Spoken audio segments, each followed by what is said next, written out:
21장. 우리는 그들과 작별 인사를 한 뒤에 배를 타고 곧장 고스로 갔습니다. 이튿날 우리는 로도에 들렀다가 거기서 바다라로 떠났습니다. 그곳에서 우리는 베니게로 가는 배를 만나서 그 배를 타고 떠났습니다. 키프로스 섬이 눈앞에 나타났을 때에 우리는 그 섬을 왼쪽에 두고 시리아로 가다가 두로에 배를 댔습니다. 그곳에서 배가 짐을 풀기로 되어 있었기 때문입니다. 우리는 두로에서 신자들을 만나 일주일을 그들과 함께 지냈습니다. 그들은 성령께서 알려주신 대로 바울에게 예루살렘에 가지 말라고 만류했습니다. 그러나 그들과 함께한 시간이 다 되자 우리는 그곳을 떠나 여행길에 올랐습니다. 모든 신자들이 아내와 아이들을 데리고 도시 바깥까지 나와 우리를 배웅해 주었습니다. 우리는 모두 바닷가에서 무릎을 꿇고 기도했습니다. 서로 작별 인사를 나눈 후 우리는 배에 올랐고 두로 지방의 신자들은 각자 집으로 돌아갔습니다. 우리는 두로를 출발하여 향해를 계속하여 돌레마미에 이르렀습니다. 우리는 그곳의 형제들과 인사를 하고 그들과 함께 하루를 지냈습니다. 이튿날 우리는 돌레마이를 떠나 가이사랴로 갔습니다. 그곳에서 7 집사 가운데 한 사람인 전도자 빌립의 집에 들어가 그와 함께 지냈습니다. 빌립에게는 결혼하지 않은 4딸이 있었습니다. 그들은 모두 예언하는 사람이었습니다. 우리가 여러 날 그곳에 머물고 있는 동안 아가보라는 예언자가 유대에서 내려왔습니다. 그가 우리에게 와서 바울의 허리띠를 가져다가 자기 손과 발을 묶고 말했습니다. 성령께서 예루살렘에 사는 유대인들이 이 허리띠 임자를 이와 같이 묶어서 이방인들에게 넘겨줄 것이라고 말씀하십니다.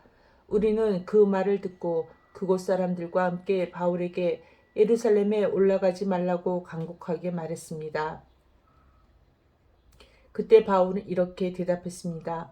어찌하여 그렇게 울면서 나의 마음을 아프게 하십니까? 나는 예루살렘에서 묶이는 것뿐만 아니라 주 예수님의 이름을 위해 죽는 것까지도 각오하고 있습니다. 바울이 우리의 권함을 받아들이려 하지 않았기 때문에 우리는 주님의 뜻대로 되기를 바랍니다. 라고만 말하고 더 이상 아무 말도 하지 않았습니다. 이렇게 여러 날이 지난 뒤 우리는 떠날 준비를 하여 예루살렘을 향해 출발했습니다. 가이사랴 출신 제자들 몇 사람도 우리와 함께 갔습니다. 그들은 키프로스 사람 나손의 집으로 우리를 데려가 거기에서 묵을 수 있게 해 주었습니다. 나손은 오래 전에 신자가 된 사람이었습니다. 우리가 예루살렘에 도착하자 형제들이 우리를 반갑게 맞아 주었습니다. 이튿날 바울은 우리와 함께 야고보를 방문했습니다. 그 자리에는 장로들과 다 모여 있었습니다. 바울은 그들에게 인사를 하고 하나님께서 그의 선교로 이방인들에게 행하신 일을 낱낱이 들려주었습니다. 그들은 바울의 말을 듣고 하나님께 영광을 돌렸습니다. 그리고 바울에게 이렇게 말했습니다. 형제님, 아시겠지만 유대인 가운데 신자가 된 사람이 수만 명입니다. 그들은 모세의 율법을 지키는 일에 매우 열성입니다. 그런데 그 유대인들이 사이에서는 당신이 이방인들과 어울려 사는 유대인들에게 모세의 율법에서 떠나 자녀에게 할례도 행하지 말고 유대의 간습대로 지키지 말라고 가르쳤다는 소문이 돌고 있습니다. 그러니 어떻게 하면 좋겠습니까? 틀림없이 그들은 당신이 이곳에 왔다는 소식을 듣게 될 것입니다. 그러니 우리가 일러주는 대로 하십시오. 우리 중에 하나님께 서약을 한 사람이 4명이 있습니다. 이 사람들을 데리고 가서 함께 정결 의식을 행하십시오. 그리고 형제께서 그들의 머리를 깎는 값을 대 주십시오.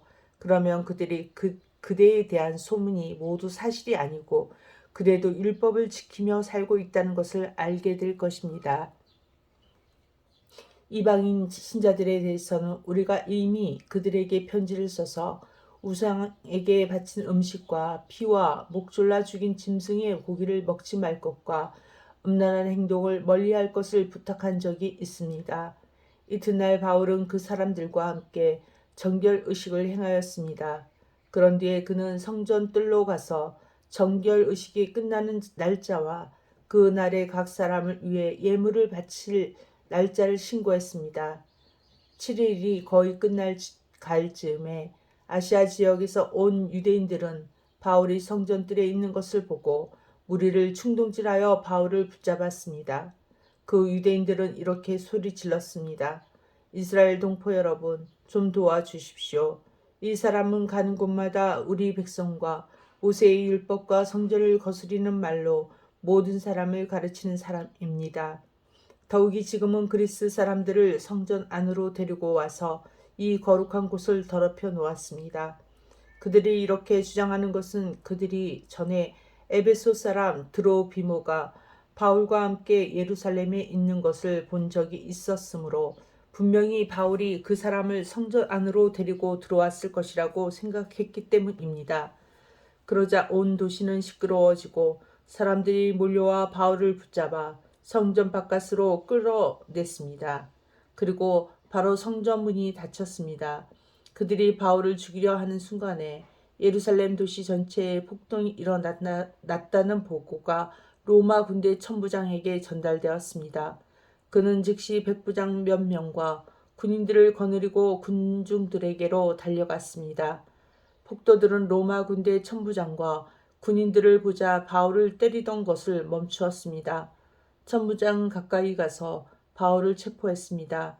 그리고 군인들에게 바울을 쇠사슬 2개로 묶으라고 명령한 다음 그가 누구이며 또 어떤 일을 했는지를 물었습니다. 그러자 군중들은 너도 나도 소리를 질러대며 대답을 하는데 그들의 말이 저마다 달랐습니다. 천부장은 사람들이 아우성치는 소리에 이 사건의 진상을 알 수 없어서 군인들에게 바울을 병영 안으로 끌고 가라고 명령했습니다. 바울이 층계에 이르렀을 때에는 군중들의 폭행이 너무나 격렬했기 때문에 군인들이 바울을 호위해야만 했습니다. 군중들은 바울의 뒤를 따라가며 계속해서 그를 없애버려라 하고 소리를 쳤습니다. 바울이 병영 안으로 끌려 들어갈 때에 그는 천부장에게 천부장님께 할 말씀 드려도 되겠습니까? 라고 물었습니다. 천부장이 대답했습니다. 그리스 말을 할 줄 아는가? 당신은 혹시 얼마 전에 폭동을 일으키고 테러범 4,000명을 거느리고 광야로 나간 이집트 사람 아닌가? 바울이 이렇게 대답했습니다. 아닙니다. 나는 길리기아 지방의 다소에서 태어난 유대인이며 그 유명한 도시 시민입니다. 제가 저 사람들에게 말할 수 있게 허락해 주십시오. 천부장이 허락하자 바울은 층계 위에 올라서서 손을 내저 무리를 조용하게 했습니다. 잠잠해지자 바울이 히브리 말로 연설했습니다. 아멘.